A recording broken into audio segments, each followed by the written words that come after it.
Are you tired of the same boring sports talk shows? Has your hunger for SEC sports yet to be filled? Well, worry no longer.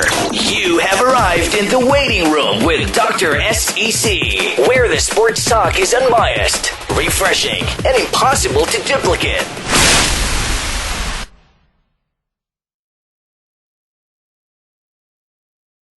Welcome to the show, Will. Hey, how you doing? Thanks for having me. Hey, appreciate you taking some time with us. Of course, I know you cover the NFL draft all year long, so this is like Christmas week for you as you get ready to kind of wrap up at least this session of the draft and start getting prepared for the next draft, I'm sure.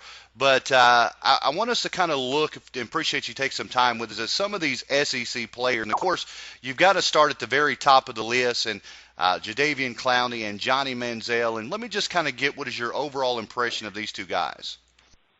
Sure, great. I really do think that Jadeveon Clowney is one of the most well-rounded defensive end prospects I've seen in recent years. He gets a lot of knocks for taking plays off, but really, if you look at it, a lot of players do that, especially high-level guys are taking a lot of snaps. And some people point to his production this year versus the previous season, but if you look at the tape, teams were really, really scheming him. They were getting multiple hats on him on every play. Production's going to be down, but that doesn't mean that he wasn't still a very disruptive player for the team's game plan and the actual plays that were happening on the field. So if he doesn't go in the first, 2 picks, I would be shocked. There's a lot of talk with Houston potentially looking at Khalil Mack. Maybe Mack fits their scheme a little bit better, and he has a little bit more experience dropping into space and in coverage, but that doesn't mean that Clowney's any less of a prospect by any means. It's really just, which flavor do you prefer? And Manziel, he's my top-rated quarterback. I think out of all the guys, if I had to take a quarterback in the top 10, he would be the one. He's just an electric player. Makes so many plays with his arm and with his legs, and he has the accuracy and the arm strength to do it. His mechanics are solid. A lot of people want to bring up the comparison a couple of years ago with Tim Tebow coming out, yeah. Kind of a similar play style, but I took a lot of heat when Tebow was coming out and said that I didn't give him any more than a third-round grade and didn't expect him to be in the NFL long, and we understand how that panned out, but Tebow was totally different. His mechanics were just atrocious. And, at this level, it's hard to change someone's throwing motion and just overall mechanics setup. So I think Manziel's already got that. If he can get to a team that has an established running game and defense, I think he's going to have a great season. That's why I think that Houston ideally would love to be able to trade back a few spots, pick up an additional pick, and get Manziel later on, because I think he's really the best fit for their offense. They already have a strong running game with Foster, obviously. So I think Houston a long way with Manziel. Now, I want to talk about both these guys that you mentioned, and I agree completely with your analysis. And, of course, now I'm kind of in a spot here. I don't claim to be an NFL guy. I cover the SEC. But I've seen every single play that these players have played. I watch every single game, every play, and so I've got a pretty good understanding of who they are. You've got a better understanding of what it takes to get there. But I do want to look at Clowney, and here was kind of my impression of Clowney. First of all, I don't care who you are. If you've got 2 or 3 guys coming at you every single play, you're going to wear down. I mean, that's just the only way you can do it. And every player takes plays off. I mean, you look at the special guys that are known for having motors. I always think of Jared Allen, a guy that would just seem to always be going. There's a reason that's so special, and you don't see it very often. I mean, because most players, can't keep up that kind of engine, and I just think that Clowney is absolutely, if his head is on straight, and only time will tell. We really never know as protected as they are in some of these college programs. But if his head is on straight, I think he's kind of a can't-miss guy. I think you're absolutely right. And one of the things that really jumped out on tape to me with Clowney is, if you look at a traditional, stretch play or toss play, a lot of times, an offense will leave the backside end completely free. They'll try to shift their blockers down, and down block that way. but you absolutely can't do that with Clowney. Every time that I saw that happen, he was chasing down the running back in the backfield before they got to the line of scrimmage. He's too fast, he's too athletic, which, I mean, that just makes it hard to pass on, in my opinion.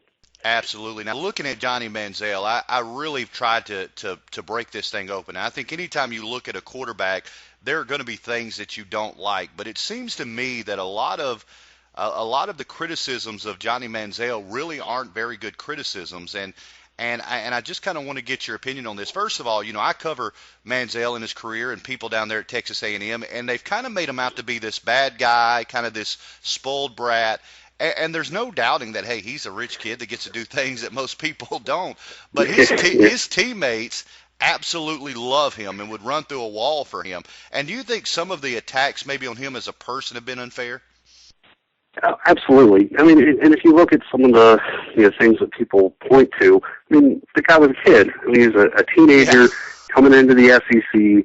He's got a lot of notoriety, and he accomplished a lot in a very short amount of time. I mean, that's a lot for a kid to handle, and he's going to make mistakes. And in my opinion, the mistakes that he made aren't as huge of a deal compared to some of the other guys coming out. I mean, there are character red flags and there's character nitpicking, and I kind of feel like Manziel is getting character nitpicked. Absolutely. Now, I want to get your professional opinion and kind of help me out here, because when I look at quarterbacks, I know height can be an issue, but height isn't as big an issue to me as hand size can be. If a guy is good at finding passing lanes, which I think Johnny Manziel is, I think the fact that, he led, they said what led the nation in percentage completed inside the pocket this past year as far as major conference schools goes. But he has enormous hands. I mean, the guy's got the same size hands that Cam Newton has. And I really think, and I want to get your opinion, does hand size play a big part of that as well as height? Oh, it absolutely does. I mean, hand size for quarterbacks is kind of like arm length for linemen. If you don't have it, the success rate is extremely low. So, I mean, Manziel has that. I really don't have any concerns about his physical stature in any way. I mean, he plays with a little bit of reckless abandon, but most young guys do, and as he gets a little bit older, he'll figure out how to slide and those fun things. So I'm not really concerned about his physical makeup. Now looking at, of course, talking about that, it reminds me of another quarterback that is coming out, a guy that I'm very high on his skill set. I love what he can do skill set wise, but really his hand size scares me, and when you compare it with his height, and that's Aaron Murray out of University of Georgia. Watching him play, he had more trouble with simply dropping the ball than he did finding passing lanes. Yeah, and Murray's a pretty interesting prospect, and I've watched a lot of Murray's games. As a matter of fact, if you head over to our website, we actually have 20 of Aaron Murray's games throughout his career, so you can really get a full understanding of what Aaron Murray is and what he's capable of. He's a guy that the mental aspect is there. He's extremely intelligent. He makes good decisions with the ball. The physical makeup does concern me a little bit more with him than it does with the Manziel. But I think just that experience alone, all that starting experience in the SEC, goes a long way. And I honestly feel like, worst case scenario, Murray is going to be an excellent backup quarterback in the NFL, competing with several times competing for starting jobs throughout his career. I think he's a guy that probably could potentially wind up in the third round. I think teams that are looking for quarterbacks to bring in that already have established guys, but might not have the best backup situation. He'd be a great fit because he's going to know the playbook. He's going to know what to do, and he's not going to make foolish mistakes. So I think that alone will get him ready. You talk about Aaron Murray and a lot of the criticisms of him. He was on the show just a couple of weeks ago, and I was very, very, made this point as well. And that is, first of all, the one of the things I would like if I was an NFL GM is, first of all, he had not only a successful career. I mean, you look at what he did statistically, and really is amazing. There's never been a guy in the SEC have 3 consecutive 3,000-yard seasons. He's had 4 of them.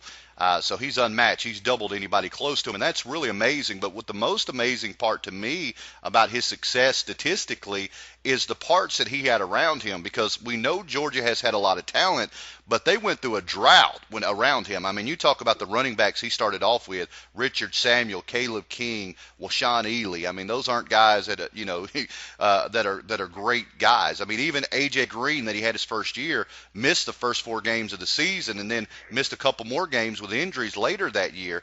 I mean, he's really had to move with a lot of parts around him changing, always changing, whether it be injury, suspension, whatever it might be.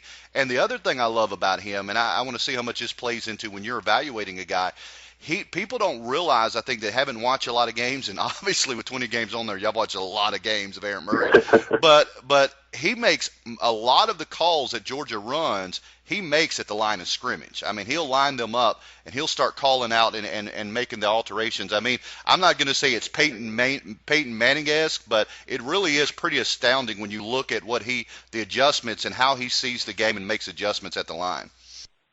Oh, absolutely. And, the great thing about him, I mean, just being able to do that and being able to do that against SEC defenses on the biggest stages in college football, it speaks a lot to what he can bring to the table.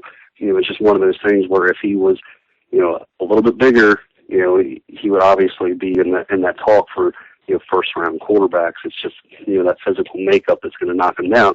But, we've seen in recent years with, someone like Russell Wilson, taken in the 3rd round, was able to come in, won the starting job, and, the rest is history. So, don't count Aaron Murray out. I think he's an excellent quarterback. Talking about Russell Wilson, everybody always makes, when you talk about short quarterback, what's the first thing they say? Russell Wilson and Drew Brees. They always point to those two guys. But Russell Wilson's a guy, the skill set kind of reminds me of Johnny Manziel something if he's put in the right system. Do you see any of those comparisons? Absolutely. These are guys that they're mobile, but they're not always looking to run out of the pocket. There's a difference between being an athletic quarterback that can run and an athletic quarterback that is always looking to run. If you look at Cam Newton came out, I think he was somebody that wanted to get out of the pocket a lot more than he had to, because he definitely had the arm to make the throws and he had the accuracy, but he relied on his feet a lot. Now he's really developed in the NFL, and he's not doing that nearly as much as he used to. But even going back to guys like Michael Vick, Vick was always looking to take off.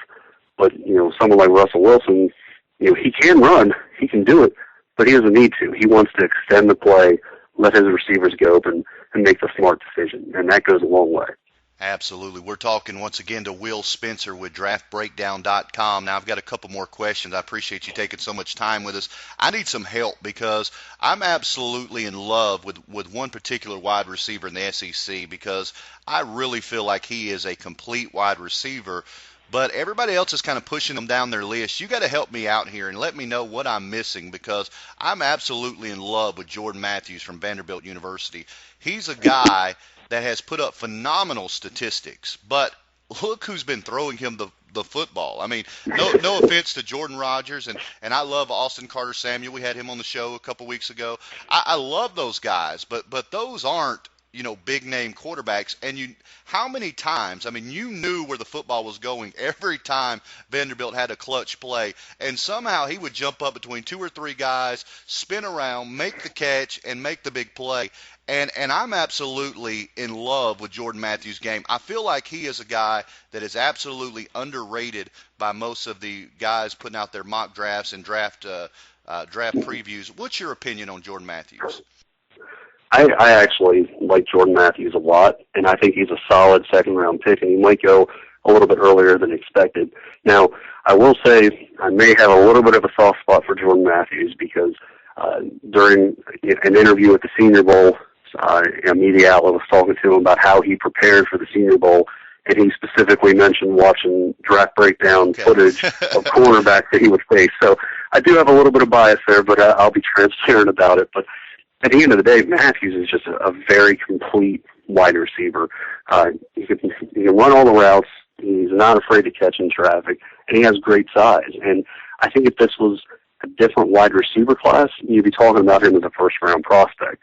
But because of that, he's getting pushed down by some of the guys like like Beckham, Marquise Lee, Jarvis Landry, these guys that are, fringe first, second round guys. But someone's going to get a great wide receiver in Jordan Matthews, and I think he's going to have a long career in the NFL. I'm going to move on, but I'm going to say this. It's just like coming out of high school. This guy came out of Madison Academy in Alabama, a guy that was all-state 3A player, first team. You're talking about a guy that's in the state of Alabama. Not only did he not get an offer from Alabama or Auburn, he couldn't even get one from Troy and UAB. I mean, that's how overlooked he was. And you look at the success he had. I mean, the guy is, tremendously intelligent, carries himself the right way. I mean, I'm in love with his game, and he reminds me so much, and I hate making comparisons to guys that have already succeeded because it's kind of unfair to both of them. But he reminds me a lot of A.J. Green when he was in college. His ability to go up and get the ball, his ability that maybe he doesn't look super, super fast, but he makes plays and somehow gets in the right spot. And so I think big things are coming for Jordan Matthews. I agree. And I think I learned a lot about Jordan Matthews by seeing what he was doing at the Senior Bowl. Yeah. Every day after practice, he was staying after, and he was trying to do more work, trying to put in that extra little bit of time when a lot of guys were off the field and getting ready for their the afternoon activities. He was out there trying to put in that little bit extra, and I think scouts, when they see that, that's a long way for especially when you're talking about someone who's a second round pick. He's going to be someone that'll come in and he'll do whatever that's on him. He'll make a starting lineup, and I think he's going to have a successful NFL career. Absolutely. One more question, and I want to just catch your opinion on another guy that had a lot of success last season, really had a decent, rush for 1,000 yards the year before, and that's Auburn running back Trey Mason. What has been your opinion on Trey Mason? I kind of feel like he's getting a little bit lost in the shuffle amongst the running backs. Everyone wants to talk about Carlos Hyde and Bishop Sankey's really gained, a lot of momentum down the stretch, but I think Trey Mason's a pretty complete running back, and probably more of a, maybe he might be able to be a solid second round pick. Chance he could slide into the third since running backs are a little undervalued, but there's a lot to like about him. I mean, maybe a little short. He has speed. He's got some moves. He can get through the line. Yeah, there's a lot to like there. Absolutely. Once again, we're looking forward and going, and I said I have no more questions. Just one last one, and because we talked about the undervalue of running backs, and I listened the other day to some guys talking about how taking a running back in the first round just isn't the thing to do unless he's an elite guy because. And I heard Bill Parcells say this the other day, and it's kind of true. He said, when you're in the NFL, you take what the colleges give you. And he said a lot of these running backs now, they're not the kind of running backs that you're going to put a load on. They're not the kind of running backs that, they're more scat back type oriented running backs. And I think there's some truth to that. But there's a guy that I have no problem admitting I have a football man crush on coming out probably next year, and that's the University of Georgia's Todd Gurley. I mean, this guy is big, fast, can catch the ball, run between the tackles, outrun you in the secondary, tremendous pass blocker. I'm in love with Todd Gurley's game. Is he a guy that you think teams should be excited about next year if he comes out?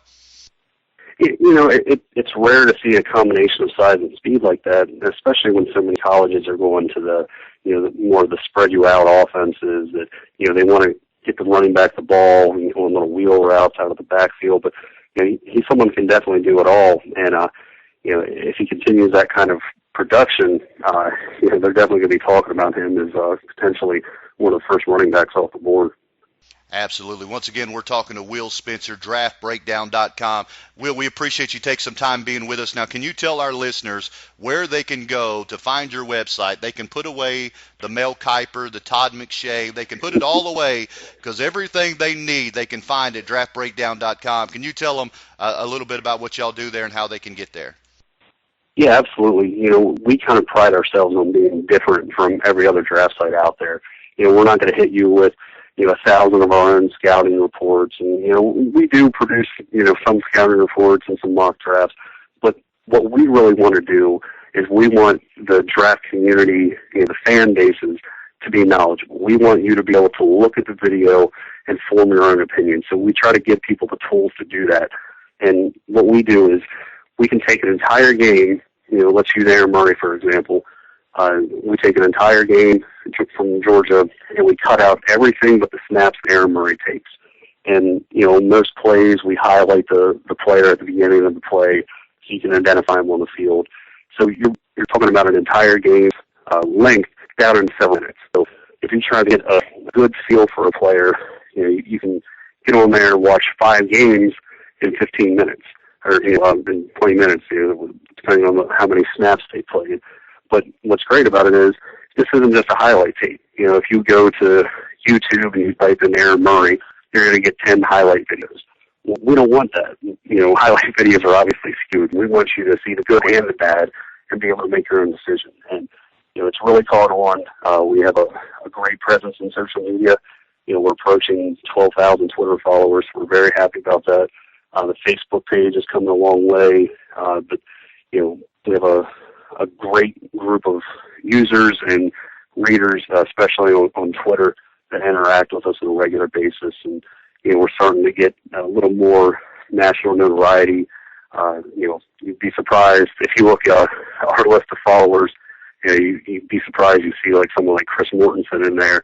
There's a lot of people that keep an eye on us because it's a quick and easy way to get a solid feel for a player without spending hours and hours in the film room. Absolutely, and I've got to be honest with you, I didn't come across your site just here a few weeks ago, but I absolutely fell in love with what y'all were doing there. Tremendous tool for fans, for scouts, across the board. It really is a tremendous tool. We want to encourage all of our listeners to go to draftbreakdown.com and also give them that Twitter handle once again.